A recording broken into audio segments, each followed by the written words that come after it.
Hello and welcome back मेरे प्यारे नन्हे मुन्ने बच्चों। कैसे हो आप सभी लोग? उम्मीद करते हैं आप सभी लोग अच्छे होंगे और आप सभी का एग्ज़ाम की तैयारी बहुत ही अच्छी चल रही होगी। और उसी एग्ज़ाम की तैयारी को और ज़बरदस्त बनाने के लिए मैं आपके सामने लेकर आया हूँ पहला चैप्टर पोएट्री सेक्शन का sweetest love I do not go का ऑब्जेक्टिव। और हम लोग पर डे इसी तरह से ऑब्जेक्टिव हम करते जाएंगे और इसकी थ्योरी को भी समझेंगे। दरअसल पहले आप ये जान ले कि ये जो चैप्टर है ये जो जॉन डन है, ठीक है ना, ये जो चैप्टर का नाम क्या है? Sweetest love I do not go, ठीक है ना। इसके लेखक मेरे कौन है? जॉन डन है, ठीक है। और ये जो जॉन डन है ये इसका मतलब है कि प्यारी महबूबा मैं तुमसे दूर नहीं जा रहा हूँ। इसके राइटर है मेरे कौन है? जॉन डन है। और इनकी जो प्रेमिका का जन्म इनका जन्म हुआ था जॉन डन का 1572 में इनकी क्या हो गई थी? जन्म हुई थी, ठीक है ना। कब हुआ था जन्म इनकी? 1572 को इनकी जन्म हुई थी। और मृत्यु जो है जॉन डन का वो 1631 में हुआ था। कब हुआ था? 1631 में जॉन डन की क्या हुई थी? मृत्यु हुई थी। और ये जो चैप्टर है sweetest love I do not go, दरअसल इस चैप्टर की अगर हम बैकग्राउंड में जाएं, इसकी थीम में अगर हम जाते हैं तो हमको ये पता चलता है बाबू कि जॉन डन जो है वो अपनी प्रेमिका से क्या हो रहे हैं? दूर जा रहे हैं। क्या कर रहे हैं? दूर जा रहे हैं, किसी सफ़र पे जा रहे हैं। तो किसी सफ़र पे जा रहे हैं तो इनकी प्रेमिका को ऐसा महसूस हो रहा है, ऐसा लग रहा है कि ना जाने हमसे ये क्या हो रहे हैं, जॉन डन जो है बहुत ही दूर जा रहे हैं, ठीक है ना। तो ये जॉन डन जो होता है जब दूर जा रहे हैं तो इनकी जो प्रेमिका है इनकी प्रेमिका का नाम क्या है? जॉन डन का? जॉन डन का जो प्रेमिका का नाम है बाबू वो एना मोर है। क्या है इनकी प्रेमिका का नाम? इनकी प्रेमिका का नाम एना मोर है। ये क्लियर है ना? क्या है? एना मोर है, ठीक है। तो इनको उस टाइम ऐसा लग रहा था जॉन डन की प्रेमिका को कि हमसे ये दूर जा रहे हैं। तो जॉन डन की जो प्रेमिका है वो बहुत ही गंभीर हो गई, उदास हो गई, ठीक है ना। तो इनकी ये जॉन डन जो होता है अपने प्रेमिका को किन किन शब्दों के द्वारा बयान करती है, कैसे मनाते हैं, ये सब चीज़ इस चैप्टर में हमको पढ़ना होगा। और इसकी पूरी चैप्टर की थीम बैकग्राउंड पूरा डिटेल में आपको हिंदी और इंग्लिश ट्रांसलेट करके ये बताया हुआ है। आप जाएंगे प्लेलिस्ट में जाएंगे, क्लास 12th इंग्लिश करके आपको एक प्लेलिस्ट बनाया हुआ है चैनल पे। आप जाएँ सर्च करें मैथ्स गुरु रंजीत और उस चैनल के प्लेलिस्ट पे जाएंगे, आपको पूरा डाटा मिल जाएगा, ठीक है ना। नहीं तो अभी आप ये वीडियो जस्ट अपलोड हो जाएगा, ये चल रही है, तो आपको वहाँ पे सारी चीज़ देखने को मिल जाएगा, ठीक है ना। तो चलिए लेट और देर ना वेट करते हुए एक्साइटेड आप लोग हो गए ही उम्मीद है। और जस्ट हम लोग आते हैं क्वेश्चन पे। और अभी जस्ट हमने ये क्वेश्चन बताया था बिन वाज जॉन डन बर्थ, यानी कि जॉन डन का जो जन्म कब हुआ था इसके बारे में ये सवाल कर रहे हैं। तो जॉन डन का जो जन्म हुआ था वो कब हुआ था बाबू रे? इनका जन्म हुआ था 1572 ईस्वी में हुआ था। कब हुआ था इनका जन्म? 1572 ईस्वी हुआ। इज द करेक्ट आंसर कौन सा होगा? 1572 होगा। ये क्लियर है ना? इसका सही आंसर कौन सा होगा? Option number A 1572। याद कर लीजिएगा कि जॉन डन का जन्म कब हुआ था? 1572 को इनकी क्या हुई थी? जन्म हुई थी। ये क्लियर है ना? नेक्स्ट क्वेश्चन बोलता है who of the following is, ठीक है ना, who of the following is a metaphysical poet, यानी कि मेटाफिजिकल पोइट कौन है, यानी कि मेटाफिजिकल पोएट किसको कहा जाता है? तो जॉन डन को मेटाफिजिकल पोएट कहा जाता है। ये क्लियर है ना? जॉन डन को हम क्या कहते हैं? मेटाफिजिकल पोएट कहते हैं। Option number B is the correct answer हो जाएगा। किसका? दो का ऑप्शन नंबर बी हो जाएगा। चलिए नेक्स्ट बढ़ते हैं हम लोग, तीसरे नंबर सवाल पे आते हैं। बोल रहा है तीसरा नंबर सवाल who coined the term metaphysical, यानी कि क्वाइंड द टर्म कहने का मतलब ये शब्द है जो मेटाफिजिकल, ये शब्द जो है कि किन्होंने दिया था, ठीक है ना। तो यहाँ पे देखिए बाबू, यहाँ पे मिस किया हुआ है, ऑप्शन नहीं दिया हुआ है, नन ऑफ दिस दिया हुआ है। इसका जो आंसर होगा क्या होगा? सैमुअल जॉनसन होगा। क्या होगा इसका आंसर? सैमुअल जॉनसन होगा, ठीक है ना। क्या होगा इसका answer? Samuel Johnson. Option number D जो है मेरा सैमुअल जॉनसन होगा। SAMMUL सैमुअल जॉनसन होगा, ठीक है ना।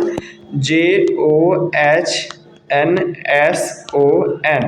क्या होगा, सैमुअल जॉनसन हो जाएगा। ऑप्शन नंबर ये डी होगा, लेकिन इनमें डी में दिया हुआ है नन ऑफ दिस, यानी कि इनमें से कोई नहीं होगा, ठीक है ना, क्योंकि जॉन कीट्स भी नहीं है, W.H. ऑर्डन भी नहीं है, जॉन डन भी नहीं है, लेकिन हमारा जो ऑप्शन नंबर डी दिया नन ऑफ दिस, तो हम टिक मारेंगे नन ऑफ दिस। लेकिन अगर पूछ दिया जाए कौन है, तो हम बोलेंगे आंसर में सैमुअल जॉनसन है, ठीक है ना।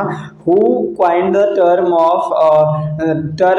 टर्म मेटाफिजिकल, यानी कि मेटाफिजिकल जो टर्म, यानी कि ये शब्द किन्होंने दिया था, तो किन्होंने दिया था, स्मॉल जॉनसन ने दिया था। किन्होंने दिए थे, स्मॉल जॉनसन ने दिए थे। ये क्लियर है। चलिए अब अगले क्वेश्चन की ओर बढ़ते हैं बाबू। अगले क्वेश्चन देखना, चौथा नंबर मेरा सवाल है, who is said to be the pioneer of metaphysical poet, यानी कि मेटाफिजिकल पोएट किसको कहा जाता है, जॉन डन को कहा जाता है। अभी जस्ट आपने पढ़ा, किसको कहा जाता है, जॉन डन को कहा जाता है। Option number B is the correct answer. चले आगे बढ़े नेक्स्ट।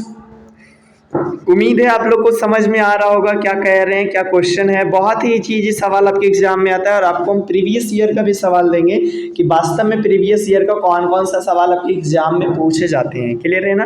तो आपको हरस नहीं खाना है, पूरा आपको हम डिटेल पढ़ाएंगे और पूरा आपको ऑब्जेक्टिव मिलेगा, हिंदी इंग्लिश पूरे कंटेंट का आपको मिलेगा, ठीक है ना।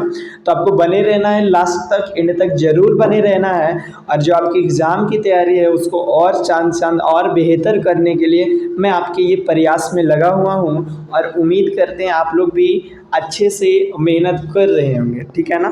अब पांचवा नंबर सवाल कहता है John Donne belong to a dash dash family, यानी कि जॉन डन जो है वो किस फैमिली से बिलोंग करते हैं।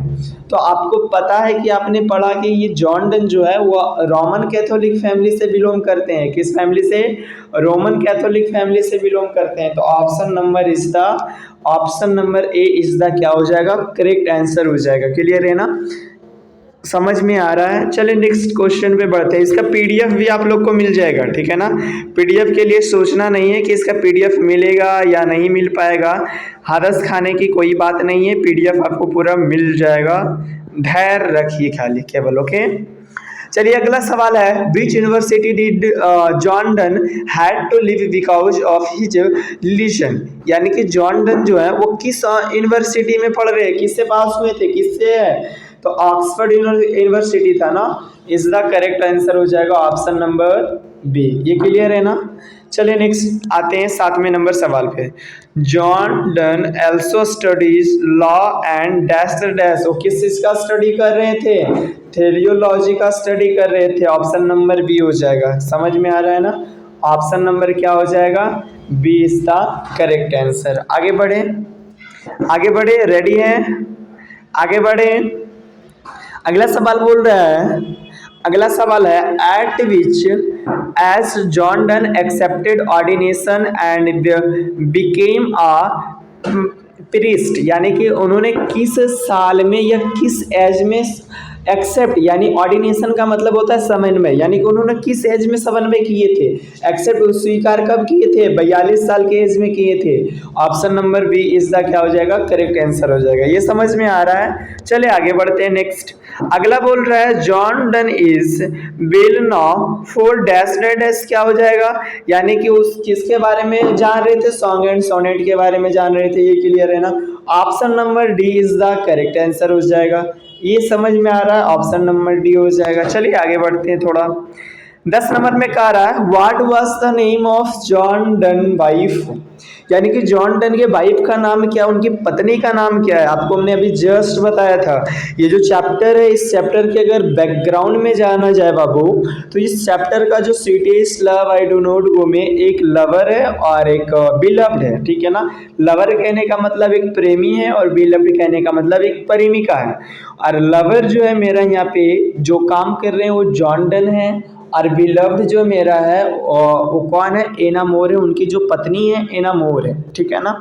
तो एना मोर है, और ये कहानी आपको पता ही है क्या होता है नहीं होता है। तो हमारा option number C is the correct answer हो जाएगा। जॉन डन की जो वाइफ का नाम है वो क्या है, एना मोर है। ये क्लियर है ना, option number C is the correct answer हो जाएगा। क्लियर है ना। चलिए आगे बढ़ते हैं अब, ठीक है ना। नेक्स्ट क्वेश्चन कह रहा है John done died in the year, यानी कि जॉन डन की मृत्यु कब हुई थी स्टार्टिंग में बताएं। इनका जन्म 1572 को हुआ था और इनकी मृत्यु जो है जॉन डन की 1631 में इनकी मृत्यु हो गई। तो 11 नंबर का ऑप्शन नंबर ए इसका करेक्ट आंसर हो जाएगा। ये क्लियर है ना, समझ में आ रही है कहानी अच्छे से। चलिए आज की कहानी को हम यहीं तक एंड करते हैं। चैप्टर में ही लिखा हुआ था, ये जो हम कर रहे हैं नाउ योर राइटर के बारे में हमने किया। अभी जो हम पढ़े हैं पूरा राइटर का ऑब्जेक्टिव किए हैं, स्वीटेस्ट लव यानी जॉन डन के बारे में हमने चर्चा की है कि जॉन डन क्या है, नहीं है, इनका जन्म मृत्यु क्या कहा जाता है, नहीं कहा जाता है। ये अभी हम चर्चा सिर्फ और सिर्फ जॉन डन के बारे में ही किए हैं, ठीक है ना। अभी हम इसका जस्ट चैप्टर का फिर हम ऑब्जेक्टिव करेंगे। तो आपको उम्मीद है कि आप लोगों को अच्छे से ये समझ में आया होगा। तो अब मिलते हैं फिर नेक्स्ट क्लास में, तब तक के लिए इतना ही। I have a great nice day. Thank you, best of luck.